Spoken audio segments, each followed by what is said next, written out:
In the kingdom of Ilaro lives a king and a priestess. The king, having a princess in the shadow of ambition, he married another wife because he has waited too long for his wife to take him after their daughter. He married the daughter of his noble chief Titi, and his both wife conceived. But Titi, the second wife, gave birth first to a son named Aro. Days after, the first wife gave birth to a son named Oro. Chaos, as both mother would never cooperate. Aro, the first son of the second wife, was wicked as his mother. Igbani, the priestess, she feared for the kingdom as her husband is the warrior commander. Amina, daughter of King of Ilaro, was married hard to the land of Ira by the king's brother, a prince, while her brother, Oro, gentle and brave, has a best friend named ORIN. ORIN is the son of the priestess and commander of warrior son. They hunt together, train together, and eat together. They were inseparable. The king's first wife died mysteriously, and the king felt ill. Seeing the game of politics, the king had aches for Oro.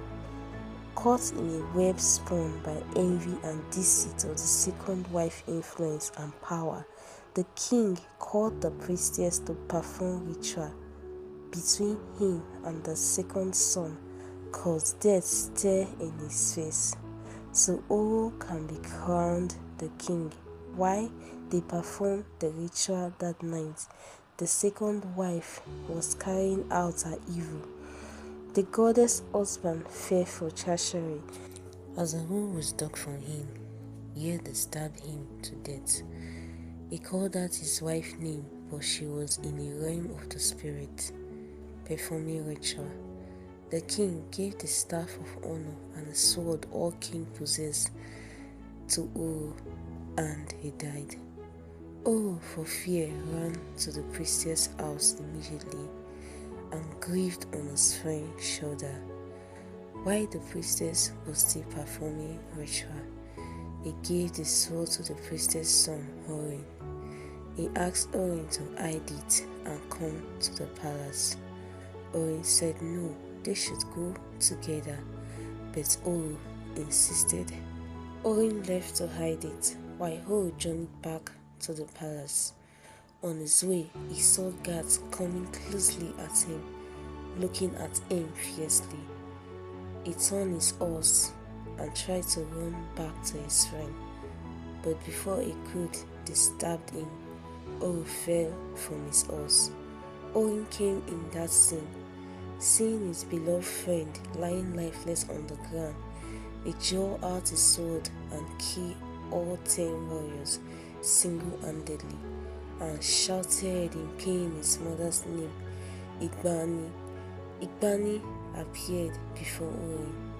They tried to save Oro, but Oro died in the hands of ORIN, his beloved friend, leaving a scar in ORIN's heart. Aro and his wicked mother sent warriors after them.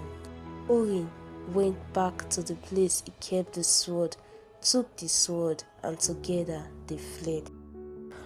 Amina was told lies in her husband's kingdom, that the priestess tried to take the throne with her husband, and in the battle her brother died. Unrest, Amina sought the truth and find out the truth, but Aro, cunning as ever, orchestrated the perfect betrayal, turning the king of that land into a villain. He sent his guard to the land in disguise, who murdered Amina and her husband, the brother to the king of Ira. Aro took his nieces and raised them in his childhood, twisting their hearts against their heritage, their father's land. Aro buried the truth beneath layers of deceit and oppressed the land of Era. After journeying for weeks, Orin and his mother arrived in a land untainted by greed. Here they told their story to the king, and he gave them shelter. Orin was so powerful and delivered the land from enemies, making the land warriors' land.